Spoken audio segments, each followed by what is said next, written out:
et 9, à partir du verset 7. « Car plusieurs séducteurs sont entrés dans le monde et ne déclarent pas publiquement que Jésus-Christ est venu en chair. Celui qui est tel, c'est le séducteur et l'antéchrist. Prenez garde à vous-même, afin que vous ne perdiez pas le fruit de votre travail, mais que vous receviez une pleine récompense. Quiconque va plus loin et ne demeure pas dans la doctrine de Christ n'a point Dieu. Celui qui demeure dans cette doctrine a le Père et le Fils. Si quelqu'un vient à vous et n'apporte pas cette doctrine, ne le recevez pas dans votre maison et ne lui dites pas salut, car celui qui lui dit salut participe à ses mauvaises œuvres. » Voilà, parole de l'apôtre Jean. Jean était l'un des 12 apôtres et, comme vous le savez certainement, il avait côtoyé le Seigneur Jésus pendant son ministère et puis il avait été au bénéfice de toutes ces révélations extraordinaires que pouvait lui occasionner la présence du Seigneur. Et puis ce Jean a reçu la charge de transmettre ce qu'il avait reçu, ce qu'il avait reçu du Seigneur Jésus, de transmettre cela aux générations suivantes. Et une chose qu'il a reçue, il a reçu beaucoup de choses, mais ici il nous est dit qu'il a compris l'importance de la doctrine. L'importance de la doctrine, c'est-à-dire l'importance de l'enseignement. Autrement dit encore, et c'est cela qu'il nous transmet ici ce matin, et qu'il a transmis au travers de ses lettres, quand on est chrétien, on ne peut pas croire n'importe quoi. Voilà. Et c'est ça le grand drame souvent de la chrétienté, c'est que les gens, ils croient un petit peu n'importe quoi. Un petit peu ce qui leur passe par la tête. Ils sont, comme dit l'Écriture à un autre endroit, à tout vent de doctrine, à tout vent d'enseignement. Mais voyez-vous, le constat est qu'il y a des doctrines, il y a des enseignements qui nous rapprochent de Dieu, de la vérité, et puis il y a des enseignements qui vont nous éloigner de Dieu. Le verset 9 dit ici, « Quiconque va plus loin ne demeure pas dans cette doctrine, n'a pas Dieu. Celui qui demeure dans cette doctrine a le Père et le Fils. » Alors pourquoi est-ce que la doctrine c'est aussi important? J'ai choisi pendant plusieurs semaines de vous faire une révision des doctrines essentielles. Pourquoi c'est si important? Parce que ce que nous croyons détermine ce que nous faisons. Ça, c'est un principe incontournable. Ce que nous croyons détermine ce que nous faisons et comment nous vivons. C'est-à-dire que ce n'est pas innocent ce que vous croyez. Parce que ça va impacter vos vies, vos comportements dans votre vie. Le verset 7, « Car plusieurs séducteurs sont entrés dans le monde et ne déclarent pas publiquement que Jésus-Christ est venu en chair. » Ici, vous avez une raison pour laquelle l'apôtre Jean fait un rappel à la doctrine, c'est qu'il y avait des gens, déjà de son temps, des chrétiens, des gens qui allaient à l'église, qui remettaient en cause la divinité de Jésus. Voilà. Donc ce n'était pas une évidence pour tous. Il disait qu'il y avait des gens qui étaient séducteurs dans leur discours et qui ne déclaraient pas publiquement que Jésus-Christ était venu en chair, c'est-à-dire qu'il s'était incarné, qu'il était Dieu qui s'était fait homme. Et donc, il dit, après il y a un avertissement à ça, il dit, prenez donc garde.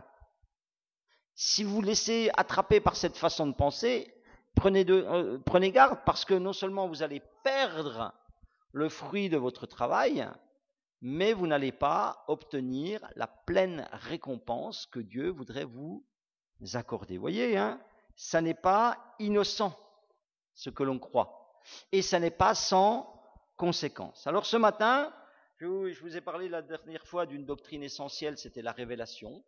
Ce matin, je vais vous parler, à partir un petit peu de la problématique que Jean a eue de son temps, d'une deuxième doctrine essentielle, c'est celle de la Trinité. La Trinité, voilà un mot étrange, le mot Trinité. Alors c'est un mot qui n'est même pas dans la Bible, vous voyez, mais ce n'est pas parce que ce n'est pas dans la Bible qu'il n'exprime pas une réalité. et une réalité qui est dans la Bible. Vous savez, le mot Bible n'est pas dans la Bible. Voilà. C'est pas pour ça que ça n'exprime pas, c'est pas pour ça que ce mot est à rejeter. On appelle la Bible un livre dans lequel il n'y a jamais question du mot Bible. Et il y a donc un mot, Trinité, qui est un mot qui a été forgé par les chrétiens au 2e, 3e siècle, parce qu'ils ont découvert une vérité dans l'Écriture et qu'ils ont cherché un mot pour pouvoir un peu couvrir cette vérité. Ce mot, c'était Trinité. Trinité, ça veut dire quoi? Trinité, ça veut dire qu'il y a un seul Dieu en 3 personnes. Il y a un seul Dieu, un Dieu unique. Il n'y a pas 3 dieux, il y a un Dieu, mais que ce Dieu, il est en 3 personnes.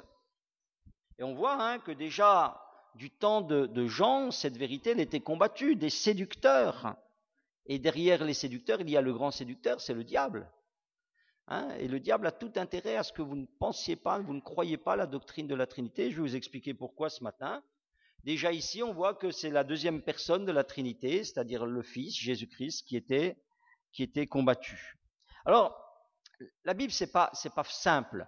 La Bible, c'est pas forcément simple. La grande difficulté avec la Bible, c'est que aucune des grandes vérités de la Bible n'est exposée dans un seul chapitre. C'est-à-dire, quand vous lisez la Bible, vous n'avez pas marqué la Trinité, la divinité de Jésus, le jugement, la révélation, et puis vous auriez un exposé de ces vérités, comme ça, ce serait peut-être plus simple.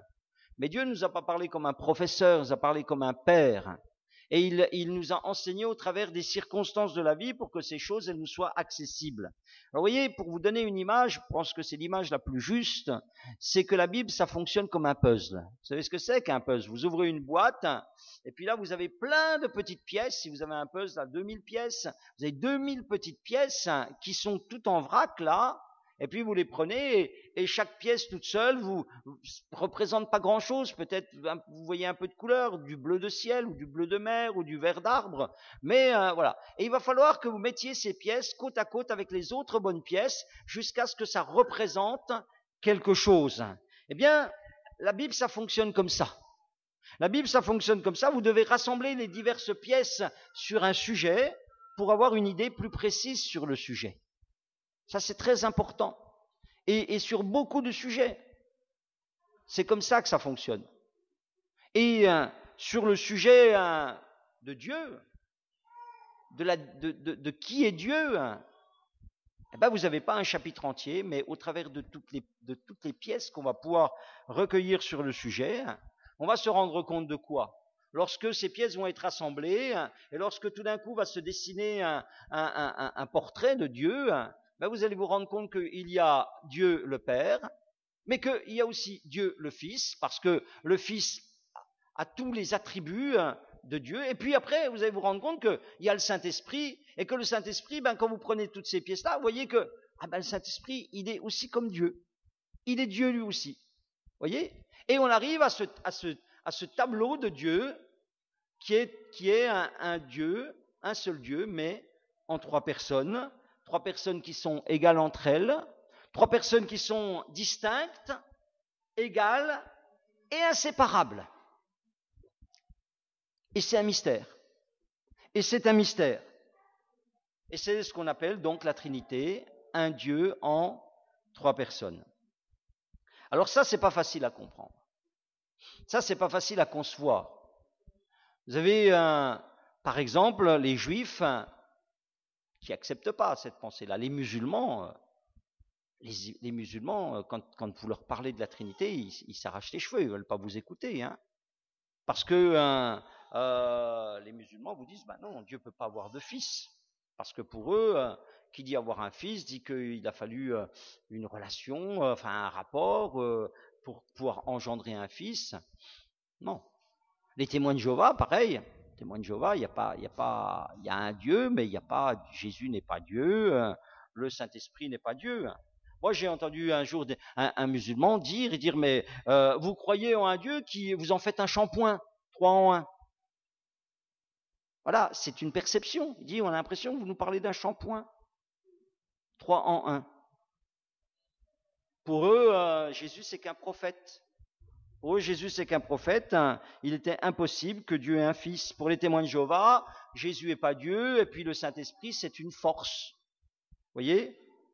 Donc, il est normal, je crois, que nous ayons du mal à concevoir la Trinité, et c'est concevoir Dieu. Hein. Il faut qu'on connaisse Dieu. Notre but, c'est de connaître Dieu.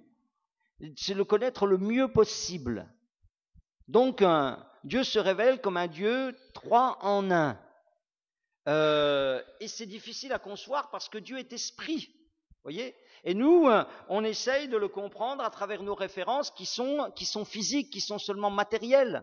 Hein, toutes mes références à moi, c'est des choses physiques, des choses que je peux percevoir avec mes yeux, avec mes oreilles. Donc, comment je peux, moi, avec mon cerveau d'homme fini, d'homme limité, concevoir un Dieu qui est éternel, un Dieu qui est spirituel? C'est difficile. Comment est-ce que je peux comprendre le Dieu infini qui habite une lumière inaccessible? Je suis trop limité pour ça. Je dois accepter que je suis un être limité. Déjà, je ne comprends pas, moi, des choses simples de cette vie qui me dépassent. Je ne comprends pas forcément l'homme, comment il fonctionne. Je ne comprends pas forcément l'électricité, comment ça se fait. Je ne comprends pas un atome. Je ne comprends pas des tas de choses que je ne comprends pas. Donc, je ne comprends pas ce qui est la création. Comment je peux comprendre le Créateur? C'est difficile. Mais la Trinité est une réalité. Alors, vous avez des gens qui ont essayé des comparaisons avec des choses connues dans ce monde pour essayer d'approcher cette pensée, vous voyez. Par exemple, et c'est vrai que ça peut nous parler, qu'on peut être à la fois une chose et trois choses. Vous avez le soleil. Le soleil, par exemple, c'est une chose. Vous savez, le soleil. Mais le soleil, c'est aussi trois choses. Parce que c'est le soleil lui-même, et puis c'est de la lumière, et puis c'est de la chaleur. Ainsi, vous voyez qu'une chose, mais trois choses distinctes. Les gens, on dit, un œuf. Un œuf, c'est trois choses. Vous avez la coquille, vous avez le jaune, et vous avez le blanc. Vous voyez, trois choses qui sont indissociables et qui forment un tout. Vous avez aussi H2O, la molécule d'eau, l'eau. L'eau, ça peut être du solide, ça peut être du liquide, ça peut être du gazeux. Ça veut dire qu'une seule chose peut avoir trois formes différentes, tout en étant la même chose. Vous voyez? Donc ça, c'est pour vous dire qu'on peut peut-être approcher un petit peu ce que c'est. C'est des comparaisons qui peuvent un petit peu nous aider à concevoir la Trinité, mais la concevoir totalement, pleinement, ça va rester difficile. Mais ce n'est pas le plus important. Le plus important, c'est de comprendre l'enjeu. C'est de comprendre l'enjeu de croire ou de ne pas croire la Trinité. Ça veut dire, autrement dit, qu'est-ce que ça change à ma vie? Voilà. Est-ce que ça, c'est seulement un débat de théologiens, et puis finalement, que je crois que Dieu soit un ou qu'il soit trois, finalement, ça ne va rien changer, je vais aussi aller dans le ciel pareil. Donc, auquel cas, c'est vrai, on va pas se casser la tête. Hein. On va pas se casser la tête, parce que si ça ne change rien dans ma vie, voilà, on va laisser des gens discuter, couper les cheveux en quatre, et puis nous, on va simplement se contenter de dire Alléluia, Amen, de croire, et puis c'est tout. Hein. Mais en fait, on se rend compte que ça change tout. En fait, on se rend compte que ça change tout. Si vous croyez que Jésus est Dieu ou si vous croyez que Jésus n'est pas Dieu, ça va tout changer. Parce que si Jésus n'est qu'un homme, là je prends une des personnes de la Trinité, qui est combattue ici dans son existence en tant que Dieu, si Jésus n'est qu'un homme, même si c'est un grand prophète, même si c'est le plus grand des prophètes que cette terre a porté, mais si c'est qu'un homme, alors on va le mettre au même rang que Mahomet, que Moïse ou que Bouddha. Il n'y a pas de différence à faire. Ça n'est qu'un homme. Si Jésus n'est qu'un homme, alors ces paroles qui sont dans ce livre, ce ne sont que les paroles d'un homme. Donc, Ah, c'est des paroles d'un homme, elles peuvent être bien, mais forcément, ça va avoir une portée beaucoup plus limitée que si c'est parole de Dieu. Voyez? Si les paroles de Jésus, c'est les paroles d'un homme comme vous et comme moi, bon, ben voilà, il a dit des choses intéressantes, mais il y a des tas de gens qui ont dit des choses intéressantes. Hein. Il y a des tas de gens qui ont dit des choses intelligentes. Il y a des tas de sages qui ont dit des choses très sages. Par contre, si c'est les paroles du Dieu créateur de l'univers, alors ça n'a quand même pas le même poids. Ça n'a pas la même portée. Si Jésus n'est qu'un homme, alors sa mort sur la croix, elle n'a rien d'exceptionnel. Elle n'a rien d'exceptionnel. Rien d'exceptionnel qui puisse changer ma vie. Et même si c'est la mort d'un innocent, parce que vous savez, des innocents qui sont morts dans ce monde, victimes de bourreaux, l'histoire du monde en est plein. Hein. Des gens qui se sont fait exécuter pour un oui, pour un non, qui n'avaient rien fait. Sous toutes les dictatures, vous en avez eu à foison. Hein. Vous voyez, si c'est qu'un homme, oui, il est mort sur la croix, mais il y avait des brigands aussi qui sont morts sur la croix, il y avait des gens qui mouraient sur la croix, des injustices, voilà, il a subi une injustice, les gens qui ont subi des injustices, il y a peut-être des gens qui sont passés à la chaise électrique, très certainement, qui n'avaient rien fait. Hein. Voilà. Si c'est qu'un homme, la mort sur la croix n'a rien d'exceptionnel. Si Jésus n'est qu'un homme, on voit difficilement comment il aurait pu ressusciter 3 jours après. Donc si c'est qu'un homme, il y a toutes les chances que ce soit une histoire fabriquée. Comprenez? Comprenez que là, ça change tout, cette affaire-là. L'histoire de la Trinité, ça change tout. Parce que si Jésus est Dieu, tout est différent. Ses paroles, ce sont les paroles de Dieu. Son sacrifice, comme dit la Bible, sauve. Son sacrifice à la croix enlève le péché, parce que c'est Dieu qui est en train de mourir pour réconcilier les hommes avec lui. Si Jésus est Dieu, alors réellement on peut penser et croire qu'au bout de 3 jours il est ressuscité, que la mort a été vaincue par Dieu lui-même. Si Jésus est Dieu, ça veut dire que Dieu a réellement marché sur cette terre. Ça veut dire qu'il s'est réellement préoccupé de l'espèce humaine, que réellement il est venu pour lui trouver une solution et qu'il lui a accordé une solution. Donc vous voyez que croire ou non à la Trinité, ça fait une grande différence, ça fait une extrême différence. Et au bout du compte, parce que ça fait une différence dans qui est Jésus, eh bien ça va faire une extrême différence dans ma vie. Parce que si Jésus, c'est pas Dieu qui est mort à la croix il y a 2000 ans pour moi, vous savez, je peux rentrer chez moi. Il faut qu'on arrête tout de suite. Hein. On perd notre temps. Hein. Franchement, on perd notre temps. Hein. Ça n'a aucun sens. Ça n'a aucun sens.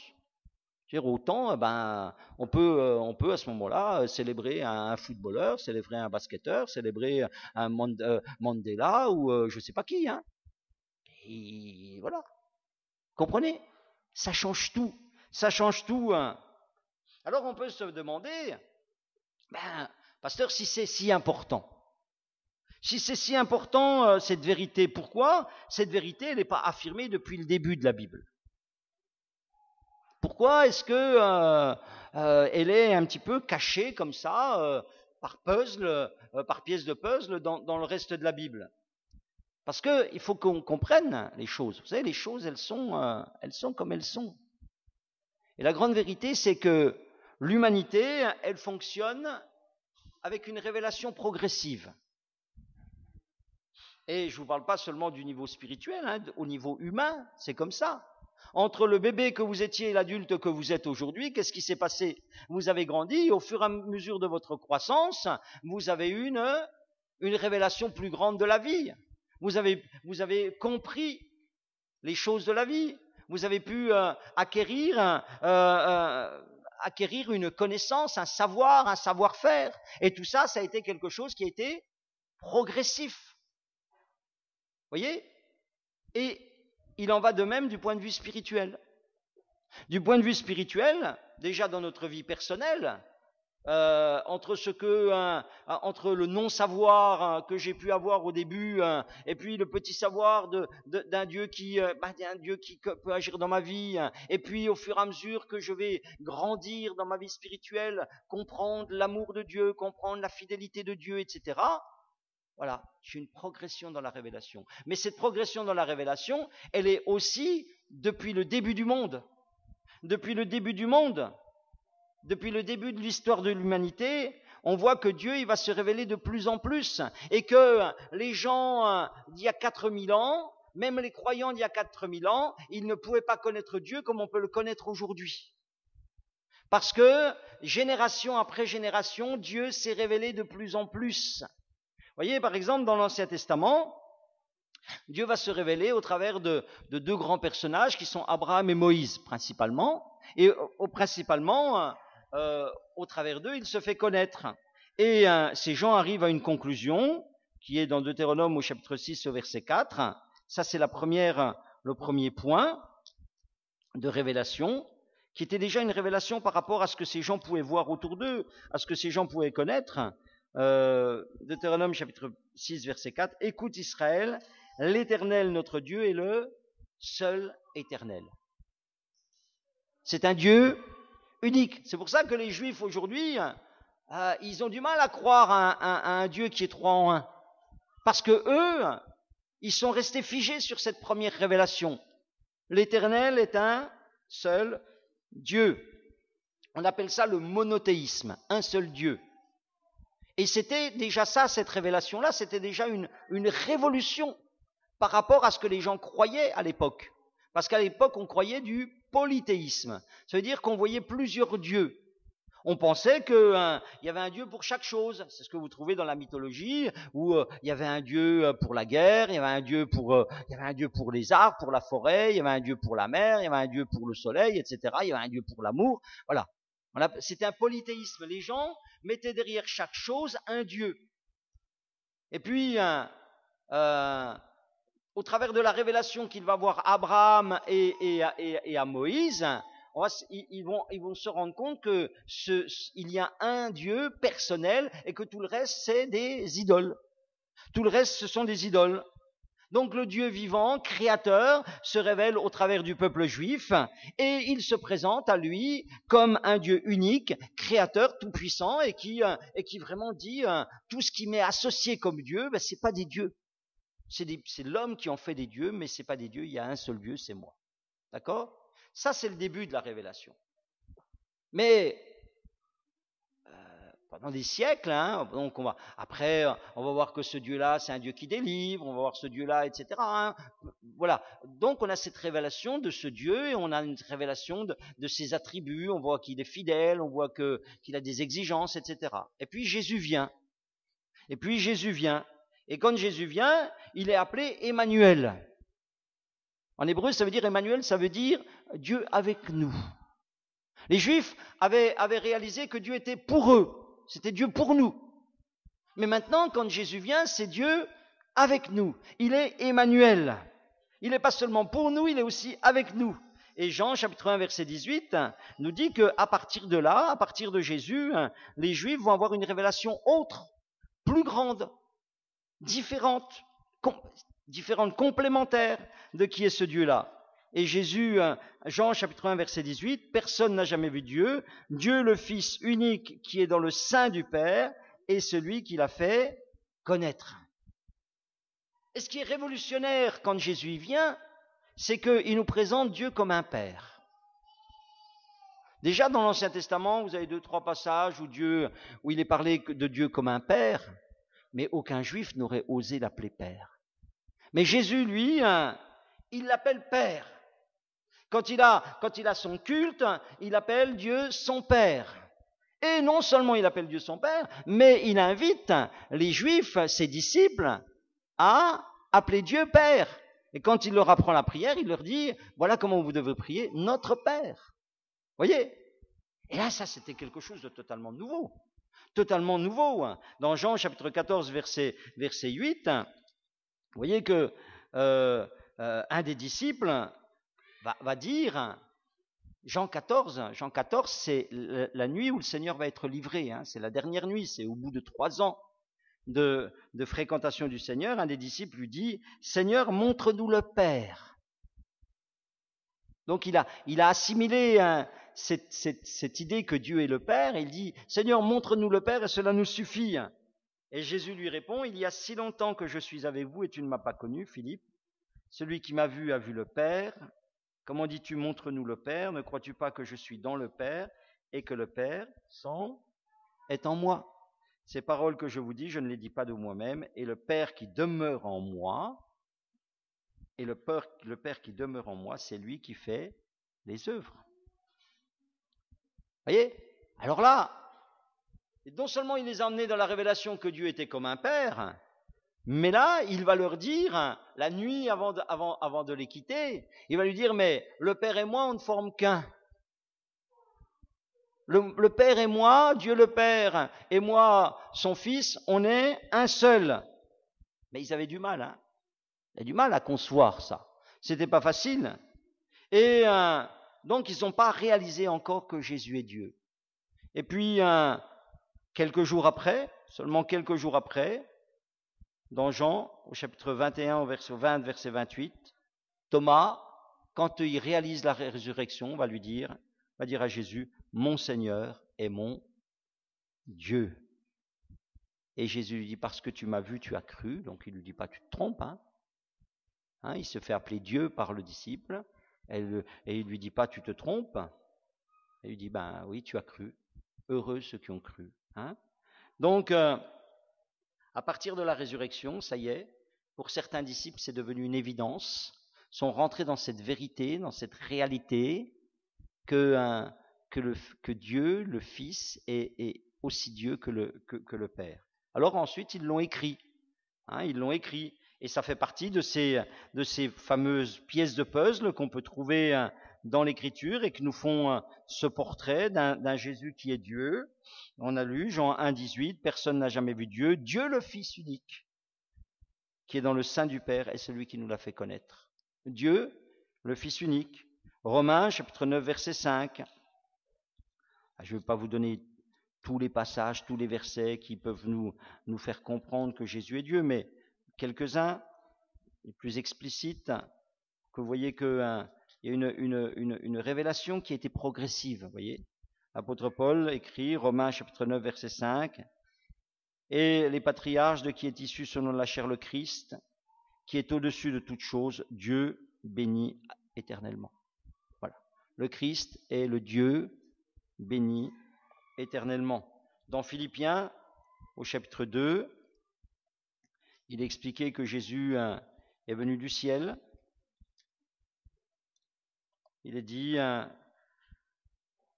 ayez en vous les verset 5 de Philippiens chapitre 2, verset 5, ayez en vous les sentiments qui étaient en Jésus-Christ, existant en forme de Dieu. Il n'a point regardé son égalité avec Dieu comme une proie arrachée, il s'est dépouillé lui-même en prenant la forme d'un serviteur. Voilà. Il existait en forme de Dieu, égal à Dieu, mais il a laissé sa place pour un temps, pour venir sur la terre, accomplir l'œuvre du salut. Alléluia. Colossiens, chapitre 2, verset 9. Colossiens, chapitre 2, verset 9. Amen. Là, il est dit, Colossiens, chapitre 2, verset 9, « Car en lui habite corporellement toute la plénitude de la divinité. » Voilà. Voilà, entre autres, quelques passages. Quelques passages où Jésus est déclaré comme étant Dieu, comme Dieu le Père. Voilà. Je voudrais aller plus loin. Donc, dans cette révélation progressive, vous avez avec l'Ancien Testament un Dieu unique, créateur, tout-puissant. Avec Jésus, vous avez un Dieu avec lequel vous pouvez avoir une relation intime, vous pouvez l'appeler Père. Et puis Jésus, vous savez, il vient, il meurt, il ressuscite, il repart au ciel, l'Écriture nous dit. Et la révélation de qui est Dieu, elle va continuer. Et Jésus dit qu'il va s'en aller, qu'il va envoyer le Saint-Esprit. Et le Saint-Esprit que Jésus avait promis d'envoyer pour lui succéder après son ascension, va se rendre compte que il est Dieu lui-même aussi. Parce que dans Jean chapitre 14, il est dit au verset 16, « Et moi je prierai le Père, et il vous donnera un autre consolateur. » Voilà, un autre consolateur, ça veut dire un être semblable à lui, Jésus, un autre consolateur, le premier c'était lui, Jésus, mais il dit il y aura un autre consolateur, un autre, quelqu'un d'autre qui se tiendra, qui sera avec vous et qui se tiendra à vos côtés.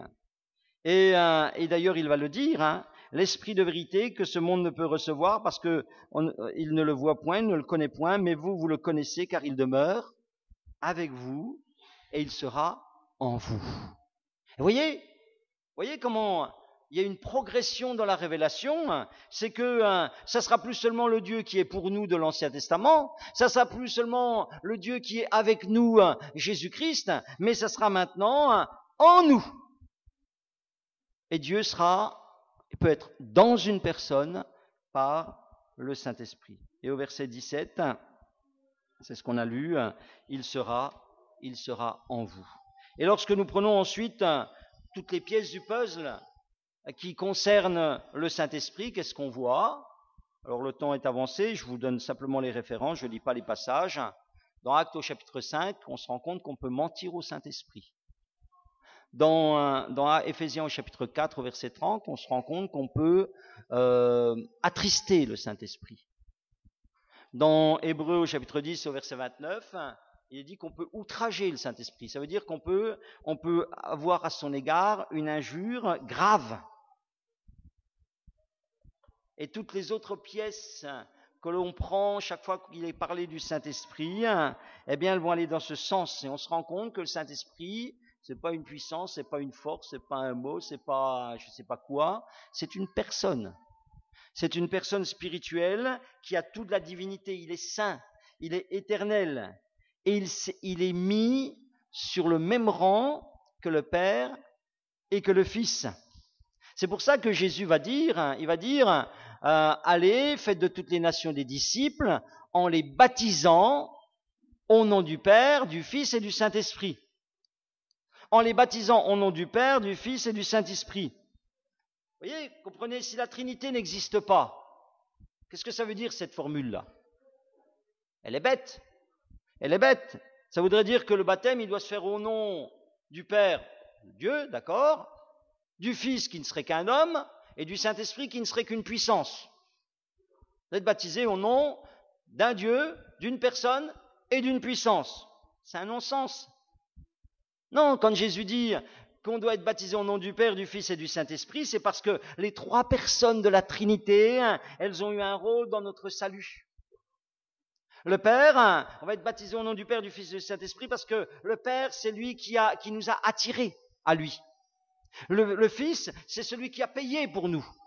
Et puis le Saint-Esprit, c'est celui qui nous a fait naître de nouveau. C'est celui qui a produit cette vie nouvelle. C'est pour ça qu'on baptise au nom du Père, du Fils et du Saint-Esprit. Parce que c'est l'œuvre des trois. C'est l'œuvre de Dieu. Et c'est l'œuvre des trois. Et on se rend compte que dans la Trinité, chacune de ces trois personnes, elle a des fonctions différentes. Le Père, et ça c'est le puzzle, c'est les pièces du puzzle. Le Père, il est là, il ordonne, il établit, il juge. Le Père, c'est celui qui reçoit la louange, c'est celui qui reçoit la prière. Jésus va dire, tout ce que vous demanderez en mon nom au Père. Il dit là, on l'a lu, et je prierai le Père. Donc, il y a un rôle bien défini. Le Fils, c'est la personne qui a fait le travail pour nous racheter. C'est lui qui est venu sur la terre. C'est lui qui est mort à la croix. Il a pris le rôle de la victime expiatoire. C'est lui qui est le médiateur entre Dieu et les hommes. C'est lui qui est là et qui fait cette médiation pour que Dieu pardonne les hommes et puis pour que les hommes puissent s'approcher. C'est pour ça qu'il va dire nul ne puisse s'approcher de Dieu. C'est pour ça qu'il va dire nul ne vient au Père que par moi. Et il est Jésus, la personne qui est notre modèle. Et l'Écriture nous dit que nous devons être transformés pour arriver à la ressemblance de Christ, à la stature parfaite de Christ. C'est son rôle, c'est de se proposer à nous comme un modèle. Les hommes dans leur marche autonome qui vivent un petit peu comme bon leur semble, qui vivent selon leurs propres lois, finalement ils ne ressemblent pas à des vrais hommes, à ce qui était prévu au départ. Et Jésus-Christ vient et il est dit, voilà le modèle. Voilà ce que tu es toi et voilà à quoi tu dois ressembler. Et tu dois te laisser transformer. Et pour que cette transformation, elle se fasse, il faut le Saint-Esprit. Et le Saint-Esprit, c'est ça son rôle. il est sanctificateur, il est un, il vient habiter en nous, il est la preuve que Dieu habite en nous. Il est un avant-goût de notre héritage céleste, dit l'Écriture. Il nous aide à nous approcher du Père. Il forme en nous l'image de Christ. C'est son rôle. Et chacune de ces personnes, vous voyez, elle est engagée dans le processus du salut. Et tout ça, c'est pas de la fable. Tout ça, c'est pas de la religion pour amuser les gens le dimanche matin. Tout ça, c'est une réalité spirituelle du sens de la vie, du sens des événements. Et si on compte ce monde à partir de la naissance de Jésus-Christ, c'est pas pour rien. C'est parce que cette venue, elle a impacté le monde. Et moi, elle a impacté ma vie il y a 30 ans. Je vivais dans la drogue. Je vivais loin de Dieu. J'avais aucune conscience de Dieu, aucune connaissance de Dieu. Mais Dieu a changé ma vie. Le Père a voulu le salut et il a envoyé son Fils. Le Fils est venu et il a donné sa vie pour le salut. Et le Saint-Esprit, il a produit le salut en venant habiter en moi. Et dans le salut, vous savez, dans le mot salut, il y a guérison, il y a délivrance. Le mot salut, c'est un mot qui revêt tout un tas de grâces. Il n'y a pas seulement la vie éternelle, mais il y a déjà une action de Dieu sur cette terre. Et tout ça, c'est le fruit, le produit d'une Trinité. Jean chapitre 14, verset 23, on est là dans Jean 14, il est dit, Jésus lui répondit, si quelqu'un m'aime, il gardera ma parole et mon Père l'aimera. Nous viendrons à lui et nous ferons notre demeure chez lui. Nous viendrons à lui, le Père et moi. Jésus dit, le Père et moi, on va venir vers quelqu'un. Si quelqu'un garde mes commandements, je vais venir vers lui et je vais habiter en lui. Et comment c'est possible ça? La Bible nous dit que c'est le Saint-Esprit qui vient habiter en nous.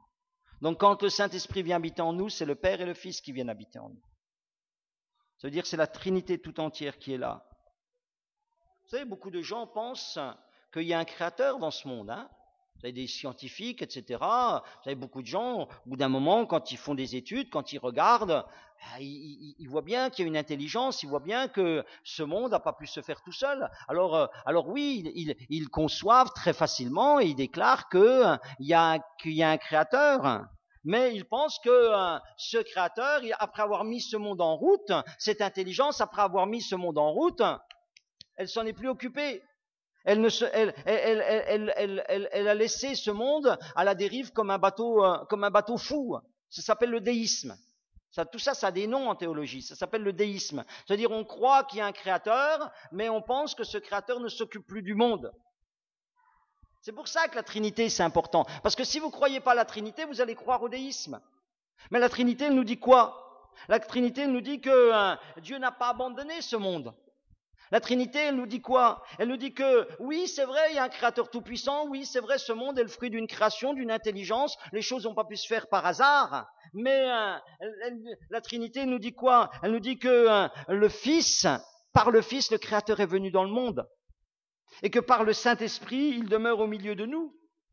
Il n'est pas reparti, Jésus est reparti, mais par le Saint-Esprit qui était répandu ensuite, il demeure au milieu de nous, et il veut entrer dans notre vie.